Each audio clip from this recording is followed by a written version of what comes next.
إن الحمد لله نحمده ونستعينه ونستغفره ونؤمن به ونتوكل عليه ونعوذ بالله من شرور أنفسنا ومن سيئات أعمالنا من يهده الله فلا مضل له ومن يضلله فلا هادي له ونشهد أن لا إله إلا الله وحده لا شريك له ونشهد أن سيدنا وحبيبنا ومولانا محمدا عبده ورسوله الذي أرسله بالحق بشيرا ونذيرا وداعيا إلى الله بإذنه وسراجا منيرا فقد قال الله تعالى في كلامه المجيد وبرهانه التوحيد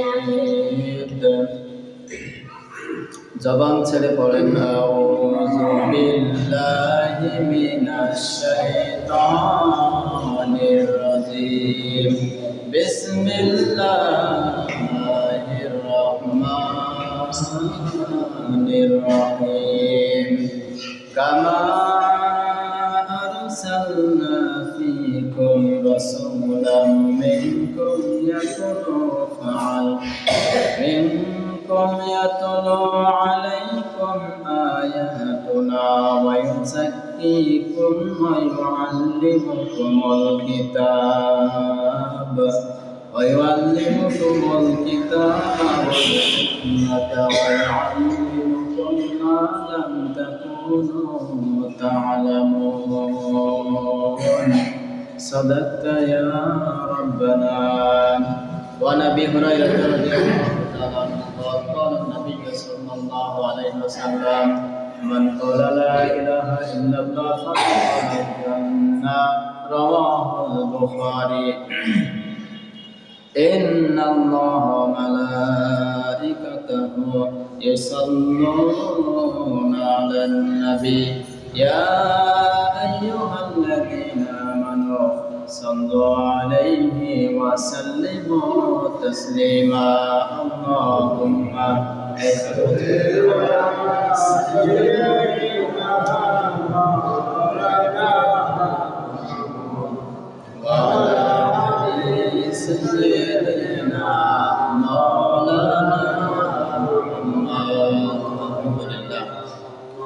الحمد لله رب العالمين والصلاة والسلام على سيد المرسلين وعلى آله وأصحابه أجمعين.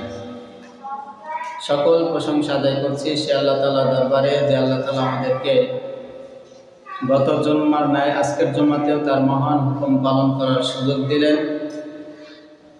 সে আল্লাহ তাআলার দরবারে শুকরিয়া আদায় করে সকলে পড়ছি আলহামদুলিল্লাহ।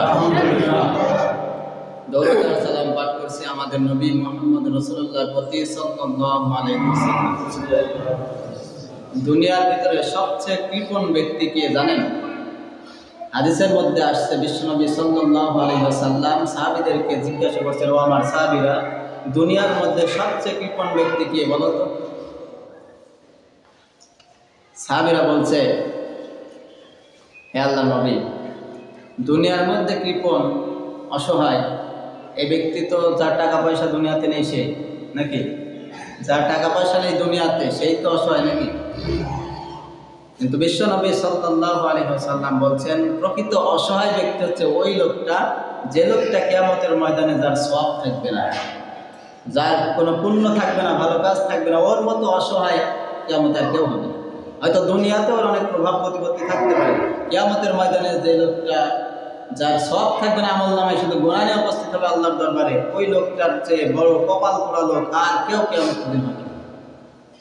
এরপরে সবচেয়ে কৃপণ হচ্ছে ওই ব্যক্তি টাকা পয়সা থাকার পরেও টাকা পয়সা খরচ করবে, কিন্তু আবার ভালো ভালো কাজে খরচ করবে না, নিজের প্রয়োজন সেটাতেও খরচ করতে চায় না। এটাকে এক ধরনের কৃপণ বলা হয়। আর সবচেয়ে বড় কৃপণ হচ্ছে যে ব্যক্তি জবান পাওয়ার পরে, সুস্থ থাকার পরে সজ্ঞানে স্বেচ্ছায় বিশ্বনবীর উপরে দরুদ পড়তে চায় না। আল্লাহ নবী মেম্বারে ভাষণ দিচ্ছেন, এমন সময় জিবরাইল আলাইহিস সালাম তার কানে কানে কয়েকটা কথা বললেন। এর ভিতরে একটা ছিল আল্লাহ নবী 3 বারই বললেন আমিন আমিন। তার মানে কোনো কাজ কোনো আদেশ যখন আল্লাহ তাআলা দরবার থেকে জিবরাইল আলাইহিস সালাম বিশ্বনবীর কাছে বলতেন, বিশ্বনবী সেটা আমিন বলতেন, মানে কি আল্লাহ কবুল করুক। আর আল্লাহ কবুল করুক, বিশ্বনবী যখন আমিন বলেছে তখন সেটা কবুল হবে কি হবে না?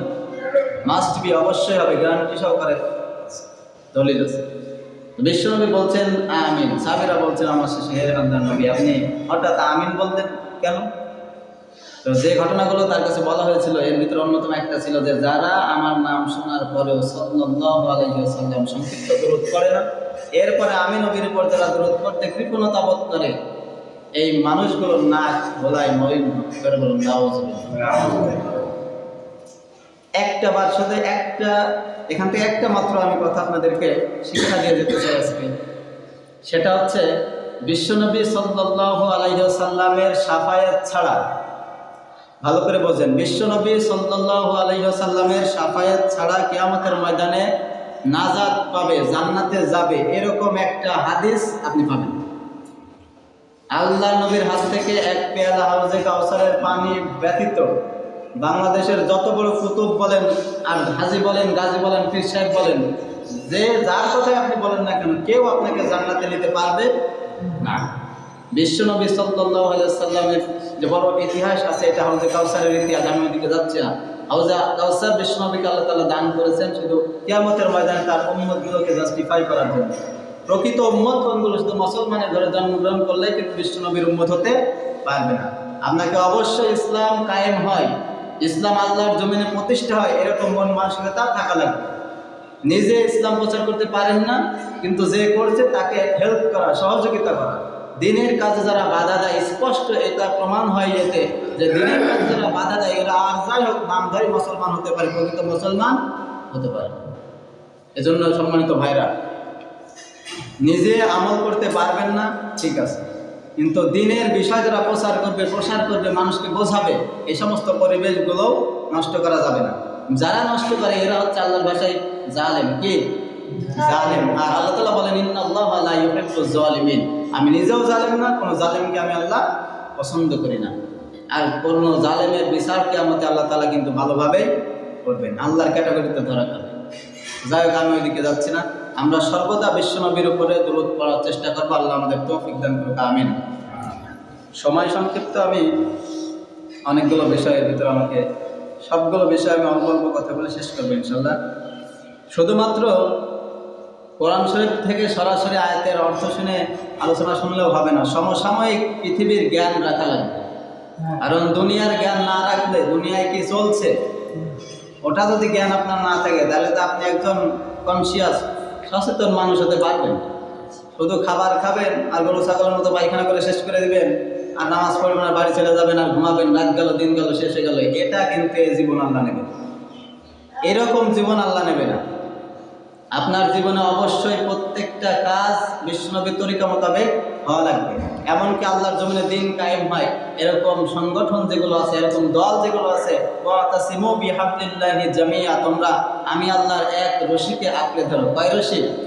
এক রশি হচ্ছে কোরআন। আর কোরআন সুন্নাহ মোতাবেক আমার মনে হয় বাংলাদেশে যতগুলো দল পরিচালিত হয়, আমার মনে হয় কোরআন সুন্নাহ মোতাবেক একটা মাত্র দল পরিচালিত হয়, সেটার নাম হচ্ছে জামাত ইসলাম বাংলাদেশ। আমি এদের পক্ষে হয়ে কিন্তু কোনো সাপোর্ট করছি না, কিন্তু এদের কর্মকাণ্ডের ভিতরে কোরআন হাদিসের অনেকগুলো সাদৃশ্য কাজকর্ম মিলে যায়।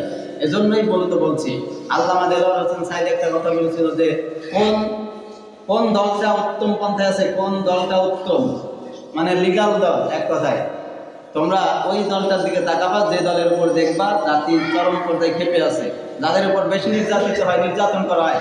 আমার মনে হয় বাংলাদেশে যতগুলো দল আছে, জামাত ইসলামের কর্মীদের উপর যত অত্যাচার নির্যাতন করা হয়েছে, আর কোনো দল, বিএনপি বলেন, এরপরে জাতীয় পার্টি বলেন, যারাই বলেন না কেন, আদার্স যারাই আছে, কোনো দলের কর্মীদের উপরে এত বেশি অত্যাচার করা হয়নি। আমি নিজের চোখে দেখছি জামাত ইসলাম যারা করে অনেককে রাতের আধারে মানুষ ধরিয়ে দেয়, তাই না? দেয়। আল্লাহ তাআলা বলছেন আমাকারু মাকরুল্লাহ আল্লাহু খায়রুল মাকিরিন, কৌশল অবলম্বন করো, আমি আল্লাহর থেকে বড় কৌশল অবলম্বনকারী তোমরা হতে পারবা না।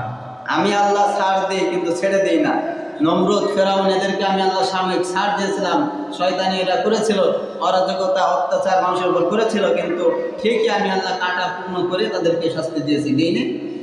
ফেরাউনকেও দিয়েছে, নমরুদকে দিয়েছে, উতবা সাইবা, যারাই বলেন পৃথিবীতে ইসলামের বিরুদ্ধে অবস্থান নিয়েছে, প্রত্যেকটা মানুষকে আল্লাহ তাআলা মৃত্যুর আগেই দুনিয়া থেকে শাস্তি ভোগ করিয়েছে। এমনকি কিয়ামতের ময়দানে যখন বিচার হবে তখন এদের শাস্তি ভোগ করবেন। এজন্য সম্মানিত ভাইরা, যতটুকু সময় পাবো আমরা দিনের কাজে, অন্তত নিজের মনটা যতটুকু হায়াত পাবো দিনের কাজে অন্তত লাগানোর চেষ্টা করবো। কারণ আল্লাহ দরবারে যখন উপস্থিত হবেন, আপনার এই 40-50 বছরের ওই জীবনটা আল্লাহ তাআলা এমনি এমনি গ্রহণ করবেন না। অবশ্যই আপনাকে কোনো না কোনো কাজের সাথে সংযুক্ত থাকা লাগবে, ভালো কাজের সাথে।